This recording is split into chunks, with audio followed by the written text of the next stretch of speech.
Happy Valley. Oh, recording in progress. And if you didn't, and it was a terrible weekend, we all know who to blame. And that is the left-wing economic establishment. That is who to blame. So Paul Scully is with me. He is Minister at the Department of Digital, and Culture, Media and Sport. So lots of different areas that he's covering today. If you're watching online, you can, of course, submit questions. Please put your name and where you're from. And of course, we'll take questions from people here in the audience as well. I'll ask some questions first, but perhaps before that, I can say thank you for coming, Paul. And do you want to give us just a little, maybe a couple of minutes in terms of kind of where things are, just in regard to the kind of things people are going to want to talk about today, in terms of the CMA's role and what we're talking about today, in terms of the online safety bill. Well, I'll ask you specific questions, but maybe you could just give us your thoughts on kind of where things are, just briefly. Yeah, absolutely. No, thanks, Peter. It's a pleasure to be with you in reality and obviously online. I love getting to some really meaty stuff with this role, having done 2.5 years at Bayes, working through COVID, very much in here and now. We've got an opportunity, yes, dealing with the online safety bill, yes, dealing with the gambling review, but then actually looking at future scoping. So with things like semiconductors, things like AI, we can look sort of at laying the foundations for 10, 20, 30 years hence, and that's really, really exciting. Because I've, often DCMS, people say, oh, you're in the Ministry of Fun. That's all we'll do the technical sort of bits of the Ministry of Fun, to the point that when I was at a Digital Skills Council reception the other day, and I was having to speak to them, and I was saying, well, I've got to leave straight after my speech because I've got to go to have dinner with Adele. They said, you're having dinner with Adele? I'm having dinner with Adele. I don't do that part of the but look, we have a tech ecosystem that is we're only the third country in the world to reach $1 trillion worth of tech within this country, and that shows those foundations are absolutely there. With some of the best, we know the big tech companies tend to be west coast of America, but we do so much innovation in this country in terms of software, in terms of semiconductor design, AI clusters in Northern Ireland, semiconductors in South Wales and elsewhere. The landscape is really, really good. And so what we want to do is make sure that we can foster more investment, more innovation, because you can see that the growth that we're all aiming for as we have this difficult situation in the UK at the moment. So much of it can come from that sector.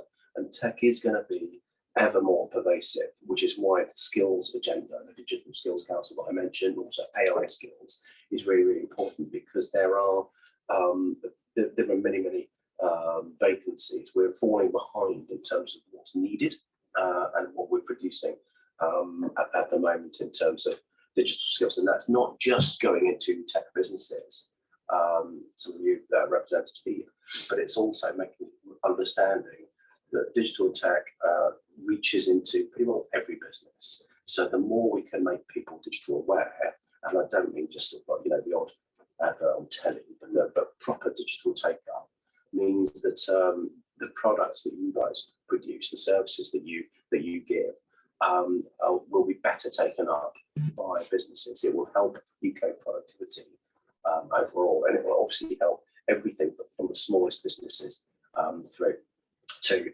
the larger ones. So really exciting agenda.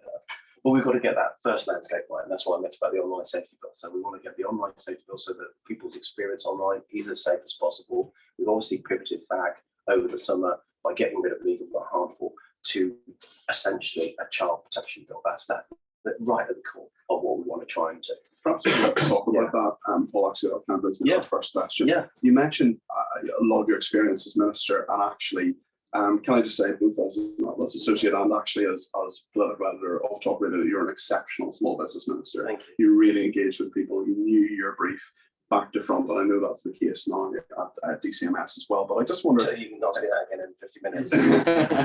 in terms of the online safety bill and its expected timeline for implementation, I mean, there've been a few, not so much bumps in the road, I suppose, necessarily, but just suggestions that you perhaps weren't expecting, perhaps more of a high profile in terms of the people who've added amendments to it and so on. Where are we with that? Where is it going? So the online safety bill received its second reading in the Lords just last week. There were 66 speakers, I think 68 speakers that put in. So you see the interest in the Lords. And you have people like Baroness Kidron, who's got huge expertise in child protection, and they're going to want to really dig deep into that area in particular. That you'd have seen in the Commons about senior management liability that raised concerns amongst tech companies. I think we've got to a reasonable place with that, because what we were trying to do with the bill originally when we presented it, brought it back after the summer, was to have an understanding that people do need to have a sense of responsibility beyond just the corporate sense, and that was very much if senior managers fail to give information and respond to Ofcom's inquiries, should there be a serious systemic breach, then that would have a criminal liability attached to it. Parliament clearly wanted something more than that, but I think what we moved away from was that some of the original amendments moves, where they were basically saying that individuals should be held for some quite big algorithmic development, which is pretty difficult when you've got 100 people maybe plus developing algorithms over 3 different continents. To hold one person responsible is hugely difficult, and all that does, it drives in, it chills innovation, it chills investment, whilst making it really difficult to prosecute anyone in the first place. So actually, you get the worst of both worlds. I think we're now in a space where what we're looking at is to expand that senior management liability. It will be in the place of again, if you have an enforcement notice and you refuse to act on it, I think these are people that chances are you're not going to work in your company anyway. So there's a moral duty there, but there will also be a legal duty for that, backing that up. But it will be on a specific area of law, because that's how criminal law works. So I think we're in a good place, but clearly this is going to be tested, and we need to make sure we can get through this. The Lords all know and all want this this has to be on the statute books as soon as possible. It's got to be at the end of this session. We can't carry it over again, and then we need to start with the work with Ofcom of implementing it. So there's Ofcom. We're working with Ofcom to get the codes of practice up and running. We want to make sure that we can liaise with Lord Bethel, who's trying to push hard on changes to age verification around pornography. Clearly, we want to make sure that we can have a landscape in place that young people, in particular under 18s, cannot view pornography. That's one sort of comparatively easy hit, but it will take some months to implement it before.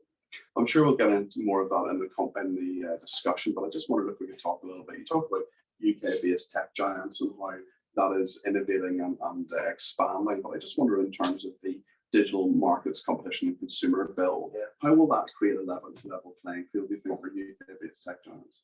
So we have, when I was in space as small business, I was also looking at, I was also Minister for Consumer, so I oversaw the CMA and looking at competitions for mergers, and you can't use that same traditional approach to some tech policy, because actually a greater conglomeration of data is a very good thing for people in many circumstances, because it means that you can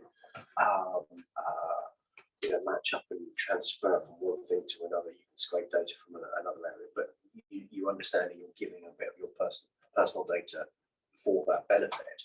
However, again, we don't want to stifle innovation. We don't want to have smaller businesses being stifled from innovation by those big companies. So what we're saying is that the Digital Market Unit will effectively have bespoke solutions for competition, rather than just one traditional statute that works for big companies, more traditional companies. So they can look at a company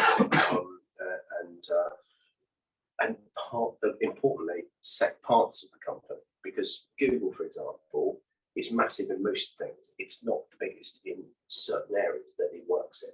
So you're not going to look at Google. CMA won't look at Google as a whole. It will look at particular services offering, and if it's dominant in that area, it will put people a strategic market status, and then it will be we will be looking at how it's allowing innovation from smaller companies. cases across about how that might affect you, whether it's in app stores, whether it's in marketplaces, and these kind of things. The positioning that you get, because if you're just shoved down a search engine entry and such like that in itself can affect your businesses. Let's talk a little bit about gambling, because there are, of course, plans to modernise the Gambling Act in terms of addressing concerns about gambling related harms. Where are we on that? What are your thoughts and your ideas around that? So I suppose before Christmas, I was saying the gambling white paper was weeks away, and to the point I was having to define what weeks. 52 weeks away. Exactly.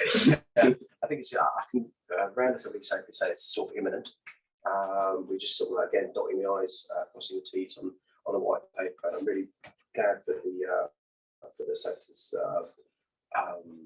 input in this. I think I've tried to balance. Has there been a big change in terms of the new ministerial team, in terms of different, delays obviously have had an impact on things? So I came into it thinking, I'm agnostic. I play the lottery. I very, very rarely, but occasionally playing out a flat on the Grand National, all those kind of things. I'm a libertarian, and I understand the fact that lots and lots of people love to have a sensible flutter, as I say. You get other people who have had significant harm from the gambling sector, from gambling. They are comparatively small number of people, but the devastation is quite significant.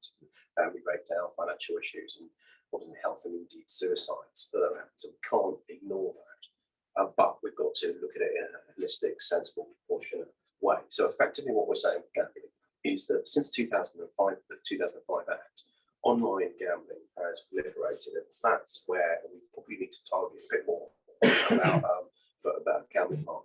But the land-based gambling, casinos and betting shops and arcade and gaming centres, and indeed horse racing, there are probably more areas of opportunity that we can look at as well as destination places. So I think the two areas that we've probably been most stuck on and had most debates about in recent weeks are so-called affordability checks, which we describe as financial risk checks, because they're not there, as I've described at the BGC AGM the other day. They're not there for the government to say, you know what, we're going to be overseeing how much exactly, what percentage of your salary you're able to go out and bet with.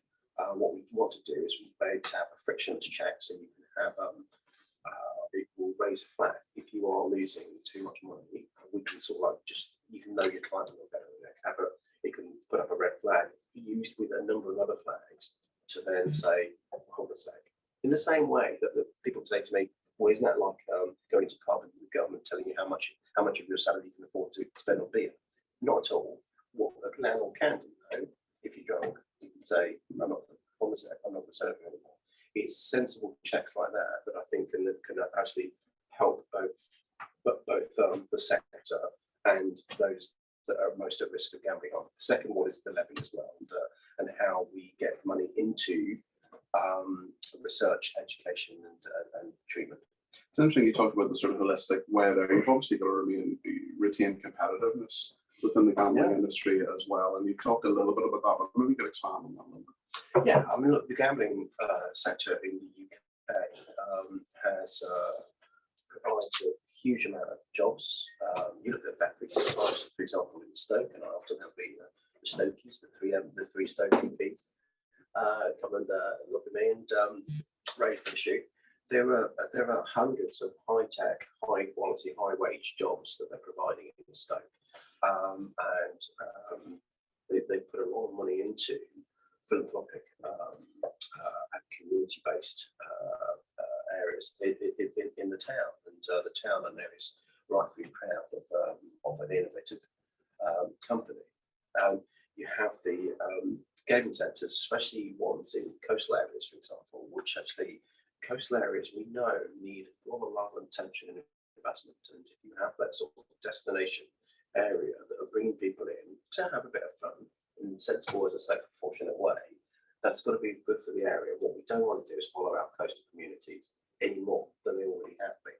So that's what I mean about that sort of holistic point of view. Even in London, you have the big sort of quite high roller, for want of a better word, casinos, they bring in enormous amount of other investment and other spending into London. I'm the Minister for London as well.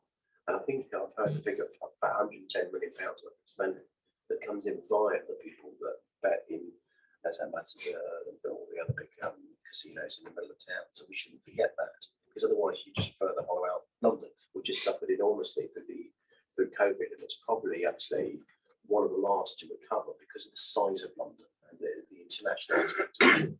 I'm sure we'll get back to the departmental stuff in a second, but you just brought up that you're Minister for London. I'm sure there are some people that might want to ask you, are you interested in another job with M for London?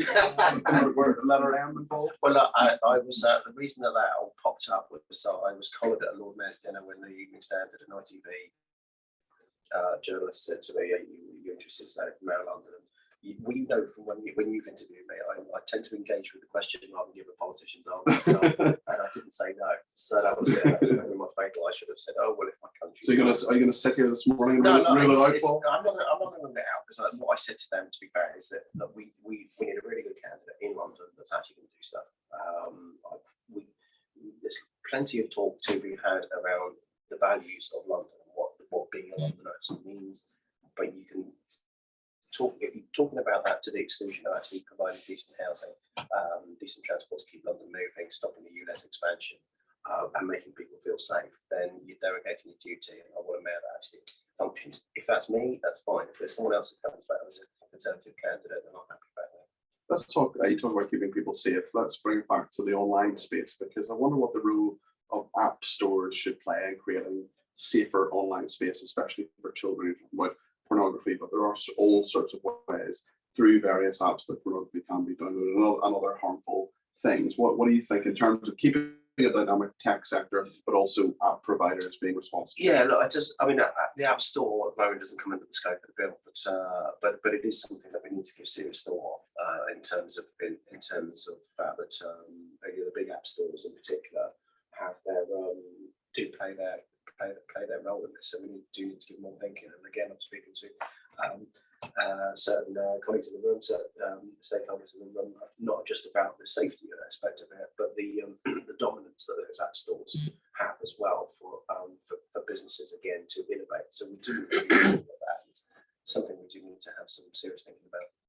I'm going to ask a couple more questions for Paul, and then we'll open it up to anybody on the floor at all. Obviously, if anyone's watching at home online or from the workplace online, if you want to submit questions, just put your name and your organisation, and they'll come up on the screen in front of me. But let me just ask a couple more that people have. How does the government plan to tackle data poverty as well as digital proficiency, both across the country and within the civil service? Data poverty. Yeah. Data poverty. How would I describe data poverty? How would someone in the room describe data poverty? Who submitted the question? How would you describe it? Any thoughts? George from Three as a telco man, I guess it's someone who can't afford to use data. Okay. Oh, it's right. Okay, because you worried me when you started off saying I was out of my brief. Fucking telco isn't in my brief. Thank you. No, That's a question, but I thought. No, it's a good point. That's a good point. But I think what Julia is doing at the moment, there's a couple of things. Julia Lopez, the Minister for Broadband and Telecoms, is very much looking, first of all, how we can spread gigabit broadband and obviously filling in the not slots for mobile. So we need to get greater coverage first, but within that, clearly we need to make sure that people can access it, as you rightly say. Let's look at the cost of it. So I suppose by having the broader coverage, but also more entrance into the market, that's going to drive costs down. We then work with the Department of Education to make sure that people can actually, children can get better access to broadband through a number of initiatives for the Department of Education. It very much is a whole government thing. We also had a move at the beginning of the cost of living issue about a year ago. We had a review to a number of things around cost of living that we could work with businesses. One of which was what can we do to get you guys and telcos to actually offer some, to look at some cheaper deals to tackle the cost of living. Not because we wanted to get pass on the duty, but we wanted to make sure that we had our whole, we all did it together type of approach in this. And telecoms was the first one, I think, to respond positively to that. So thank you. And we launched a social tariff as well. Yeah. Perfect. There you go. There you go. So it's a good question with a good answer. Excellent. Excellent. Let's take more questions. If anybody has a question, please put up your hand and say your name and where you're from. And if it could be questions rather than just sort of long discussion points, that would be very, very helpful. Who would like to go first? Let's chat here. Hi, Thomas Barton from NT. You mentioned very briefly the statutory levy. Is it necessary, given operators, including NT, already make voluntary contributions of about 1% of their gross gambling yields to fund research, education, and treatment? And if I can just ask a second quick Sure, question. of course. Go on ahead. When it comes to the online safety bills, it's more like a personal interest thing. What more could be done to help protect young people, in particular, from fake news, misinformation, and disinformation online, which poses a huge sort of threat to democracy, to public health, and so on? Good, two really good questions. Okay, so let me go through the levy first of all. I mean, look, because I just didn't cover that in full. So basically, the levy, as I said, there's been this debate, as you well know, about whether it's statutory or voluntary, and I think the arguments that I see from both sides are from the sector, from your point of view, the sector's point of view, that you'd be worried about what happens if you start charging a percentage. What happens to that? So hypothetical tax, do people see it as an easy target to keep on increasing? And also, do the people that are spending the money start to become public health campaigners that hijack it to stop campaigning back into the gambling against the gambling sector itself? And totally respect those arguments from the other side when you're tackling gambling harm. One of the problems that we have is that research into gambling harm, there's not enough data. One of the reasons there's not enough data is there's not enough research. And part of that seems to be that academia won't take the money in the first place. Now, you can take the argument that actually, if you've got an academic that's not taking the money from the gambling sector to research into it, that they themselves are tainted because they've obviously got a predetermined view as to what's that, that it's tainted money, etc. But so just, as I say, I'm just prosecuting the general arguments. Yeah. And also, the advocates are that campaigners are particularly worried about what happens. That the gambling sector themselves can direct X amount of money. I know this has got to go through Gamble Aware, so they've got to be Gamble Aware approved charities and organisations.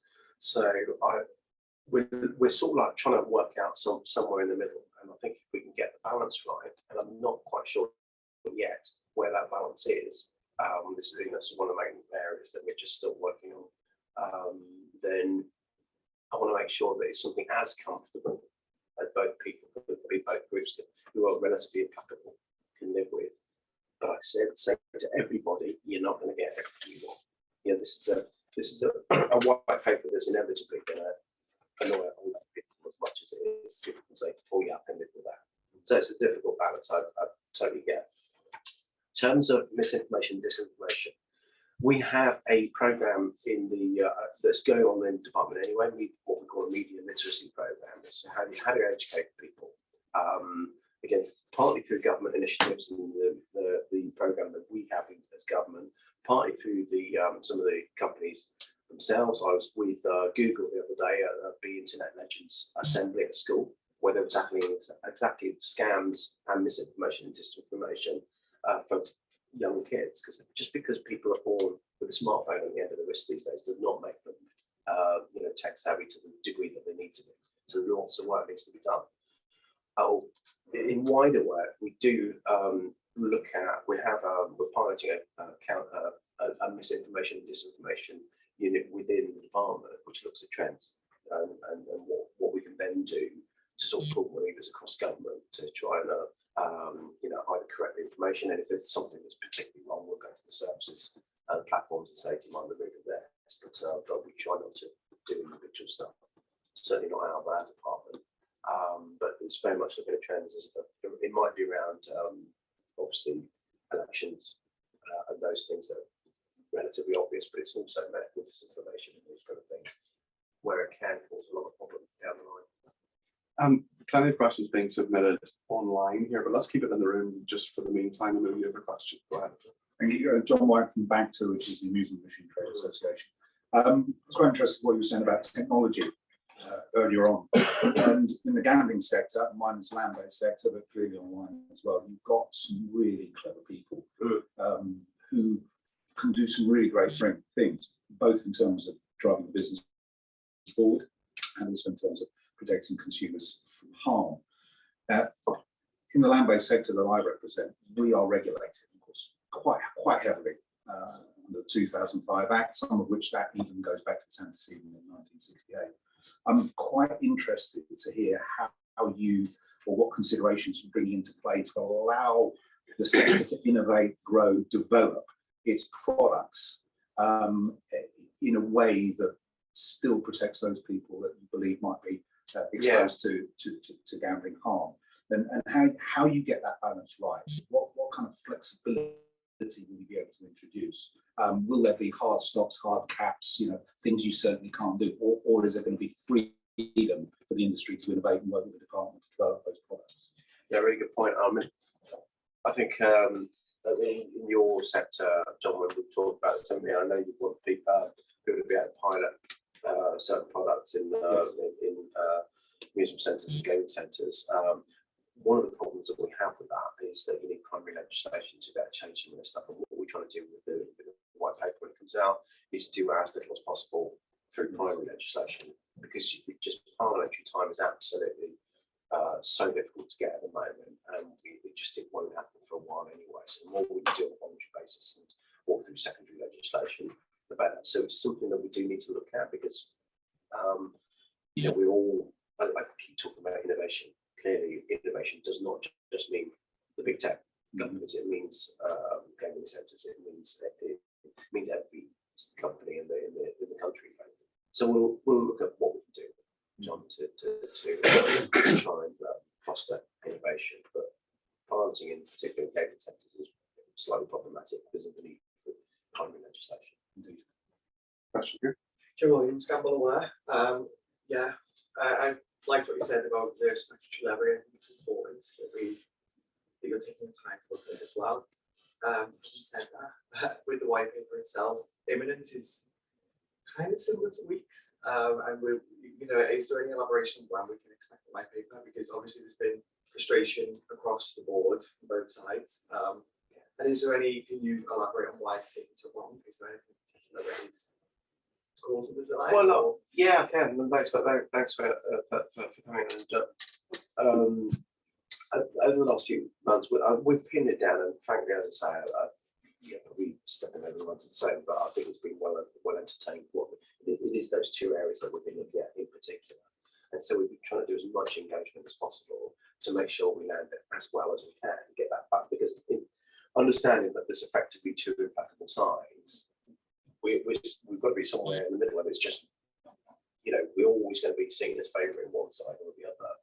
And what is it we're going to do to be proportionate enough so that we can address the serious side of gambling harm, whilst not chilling investment and innovation and a vibrant sector, and of course the punters themselves. So one thing I realised the other day, having met the sector on a number of occasions, I've met a lot of campaign groups on occasions, I haven't actually met any punters.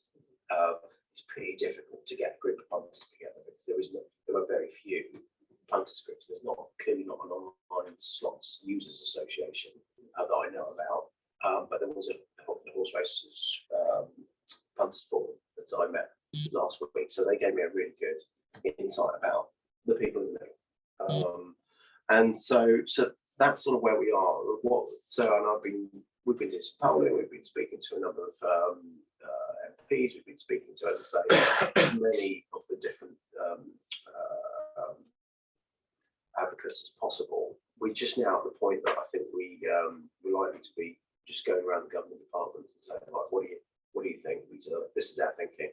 What do you think? And that's what I mean about imminent. Yeah, we moved on. So, and then we've got to find a slot for it because we're pumping so much stuff out that's been backed up in my department that you can't do it all in one go. So we've got football governance obviously coming out, which is not my brief, but that's Stuart Andrews' issue. I think that's coming out this week. So yeah, and then we'll be queuing it up over the next few weeks. As a veteran, I was a special advisor for 3.5 years. As a veteran of the right round process, I know that it can take a while and can sometimes take a little bit longer than people expect. Charlie Reith from Expedia Group has sent a message in online, and if you are watching online, you can send in your questions and with your name and title. And Charlie Reith has done so. He's from Expedia Group, and he says tech plays a critical role in enabling the sharing economy. Is this area part of DCMS's future scoping activity that Paul you mentioned? Should we expect any new work streams around the sharing economy? Yeah, probably will do. I mean, look, one of the things that we need to understand with tech is not just how it drives core business, but it's how it drives greater collaboration, philanthropy, communities, and it's a very, very much of a all-embracing area, and so that's why we recognise skills, how getting people into the workplace to actually be able to drive that innovation. But yes, I'm more happy to speak with them on that. Okay. Rahul Shah from the London Communications Agency asked, what is the government doing to ensure alternative network providers, broadband, are able to roll out vital full fibre infrastructure? So we just about a month ago changed announced the changing of the planning laws. So for two things, so that all new builds will have to have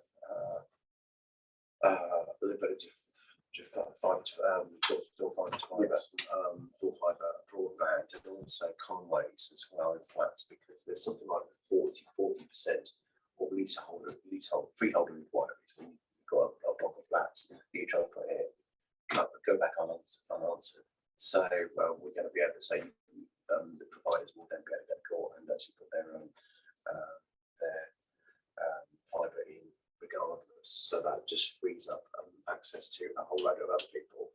But I think we've learned the lessons of the sort of original we had 20 years ago, where there are a lot more entrants that are coming in.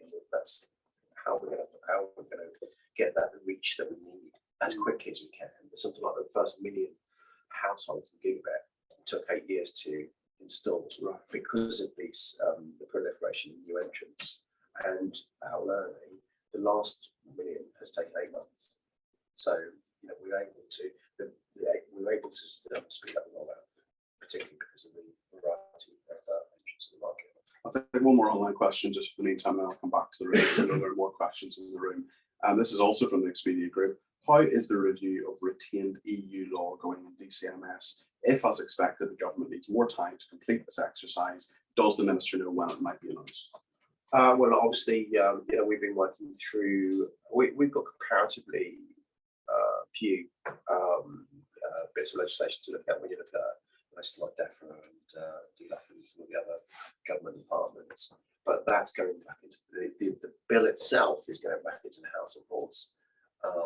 Probably going to have a bit of a fun night in there over the next couple of weeks. I was just reading out that this morning about Atticus' letter that's been signed by a number of colleagues in the Lords.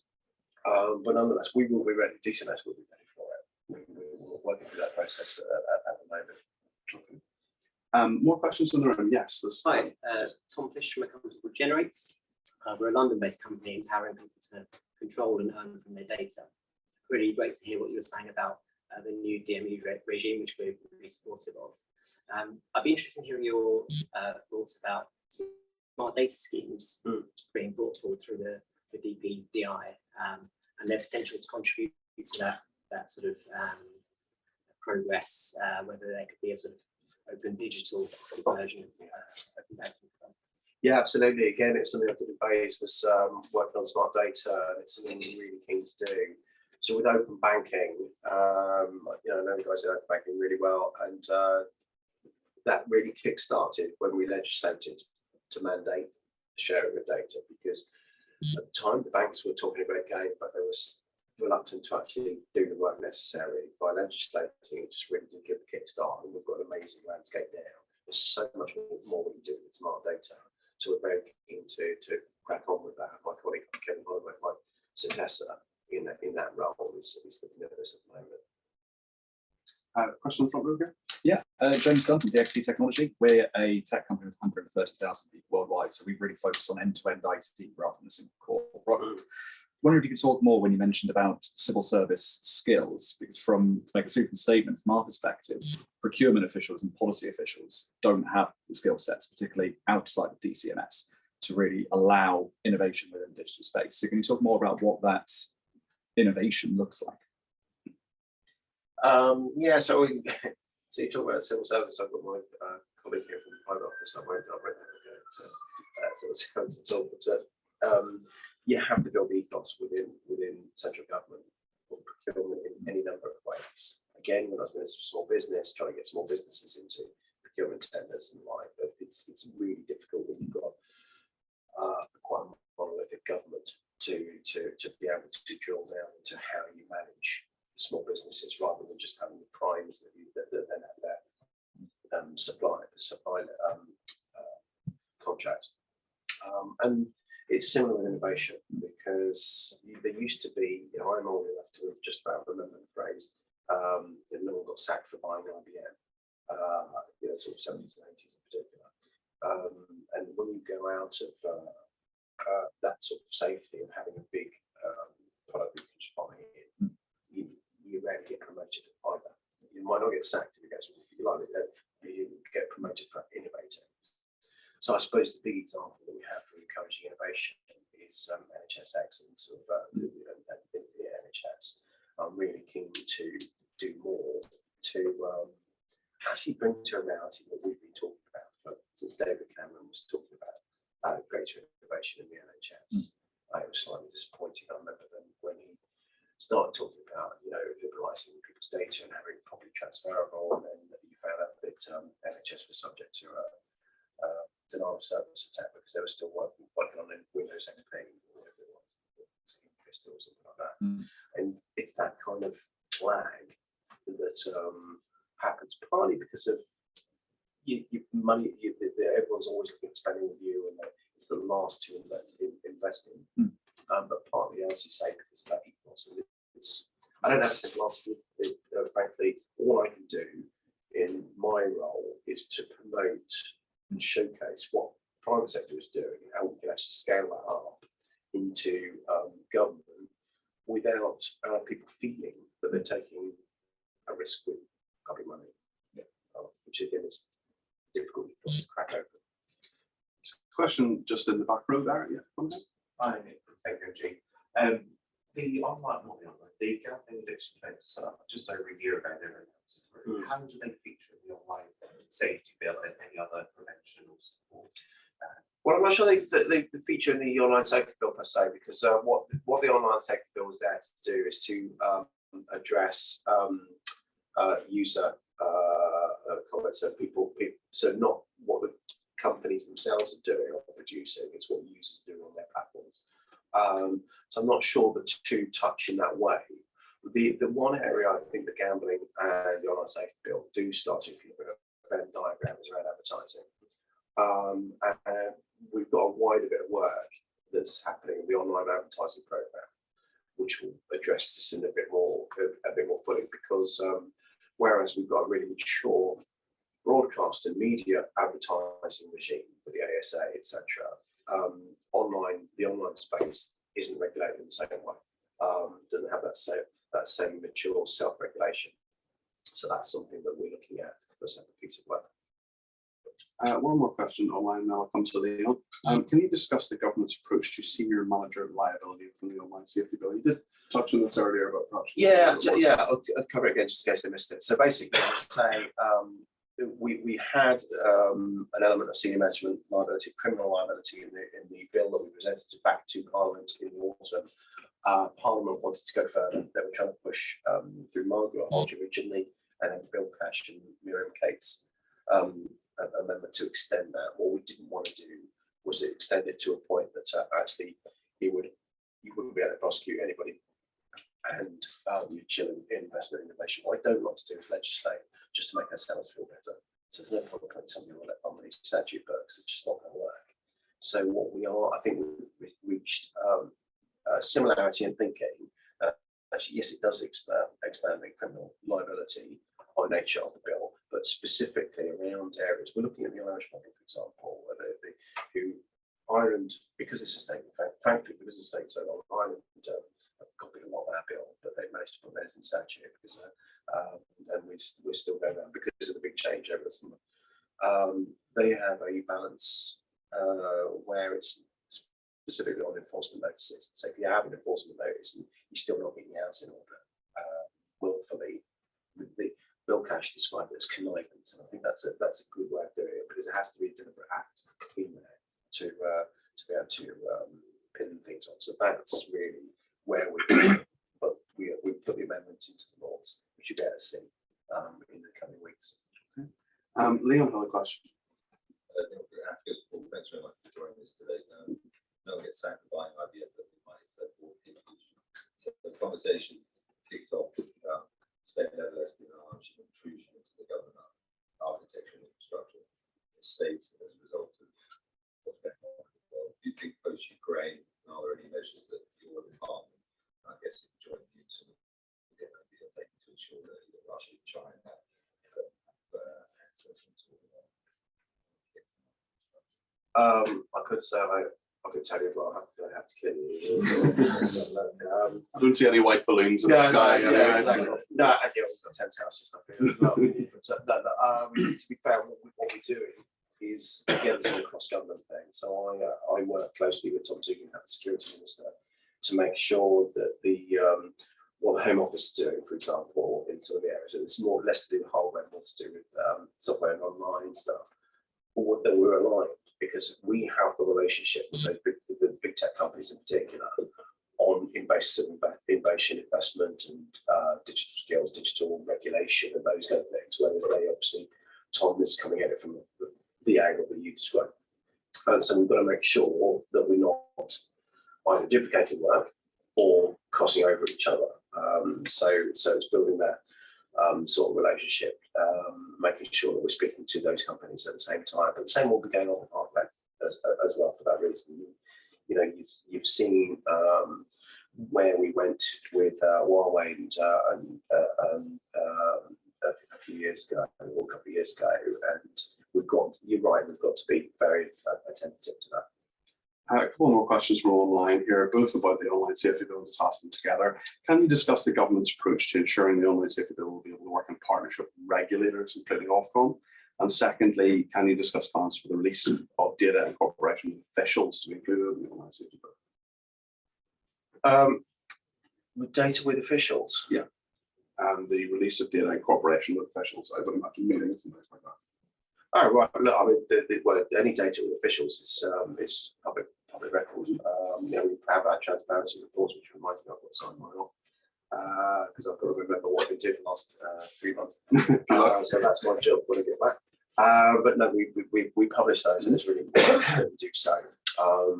But in terms of the first question was working with regulators. Working with regulators. Look, I mean, Ofcom are expanding hugely to actually cope with it, so we've got to work and with Ofcom, and we are making sure that the resourcing that they've got the ability to grab hold of the new work that they have to do in this space. So we're talking to them to get in readiness for the enforcement. It's the implementation of this bill now, not leaving it until what it's sent. Actually, funny enough, that does bring me to another point, is that when we were talking about the implementation of it, I mentioned it before, the companies themselves do not need to wait for what it's sent. They can see clearly the direction of travel. I would encourage those of you who want to avoid scope of it, start right now. Start right now. If you want more guidance, speak to us, speak to Ofcom. Always happy to meet and give you that direction to travel, that certainty. But we don't need to wait for a year down the line to everyone sit there and start scrabbling to adhere to the bill. I've got 2 more questions from online. We've got about 5 minutes left, but I just want to make sure everybody in the room has had a chance to ask questions. Or any more questions in the room? 2 more. Charlie? Hi, Joe Nick, one of the Atticus partners. I'm going to ask a non-tech question. Do you welcome the intervention from the former Prime Minister over the weekend? 4,000-word essay. No, I mean, from a political point of view, when we're trying to sort of rebuild and move on, it's difficult to for Rishi to just noises off again for his point of view. But understandably, actually, you know, Liz still does have a role in the right to get a voice out. And I think with all of these sort of things, if you've been in post for you know for that short period and then made up you know such a big newsworthy dismissal, I think you've probably got a right to reply. So it's something we have to handle. I think it's fair that she said that, and it was always the case over the summer when you look at the leadership race, that you had two brands of Conservatives and two approaches. It was all you sort of needed a Goldilocks. One more question in the room. There are two questions here. Very quick one, Paul. Do you think consumers should be prevented from buying anything with a debit card? That's a really good point, and I think it's clearly there's you know more and more people are turning away from cash. I haven't been to a cash point for quite some time, so it's definitely something we need to give serious thought to. Well done. Two more questions from online, and then we'll let you go, Paul, because you've given us loads of time. We're really, really grateful for your time this morning. How will the government look to continue exploiting the benefits of AI across departments to improve the delivery of public services? Look, AI again is another technology, really exciting, very pervasive. It's something we've got to get right. We've got an AI strategy coming out about how we sort of define and regulate AI. We've got a lot of work going on around skills, because again, it's a specific area that we've got a lot of shortages of people to take up and devise AI platforms, to the point that we've actually got conversion courses. So people that haven't gone into STEM, haven't had a computer science background, can convert over and then do AI qualifications. We're doing that in conjunction with businesses, so that for every scholarship that they provide, they pay for, government will pay for free. We want to get people into that. Because government is no different from any big business as well. It needs to use big data in a smarter way. You know, I talked right at the beginning when we were looking at digital markets about the advantages of conglomeration.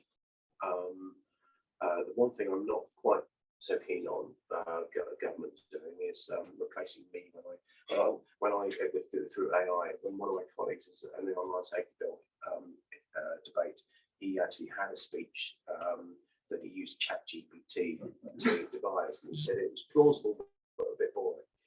So we could easily be like many politicians. Yeah, exactly. So we could easily be replaced. But not you.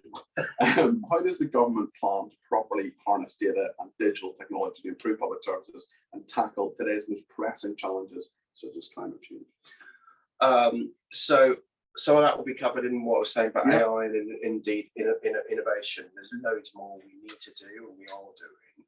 I think one of the other areas, the really exciting areas that we have, is what we call future compute. So large-scale computers, supercomputers, and exascale computers. These are huge, very powerful computers, that the kind that the Met Office and the like use, that will be not just about meteorology, but wider climate change. And so there's great work going on in Edinburgh and elsewhere to be the first to have an exascale computer in this country. Not only will it give government more access to tackle things like climate change, but it will actually allow other companies to be able to innovate. So, for example, car manufacturers won't necessarily need to have such extensive tests and wind tunnels, because they'll be doing something by renting some time on an exascale computer to do those really complicated calculations, again using AI. So bringing everything together on that powerful computer base. Well, a very optimistic end there, and I look to the future. So thank you very, very much, Paul, for coming. Maybe we could show our appreciation to Paul Scully.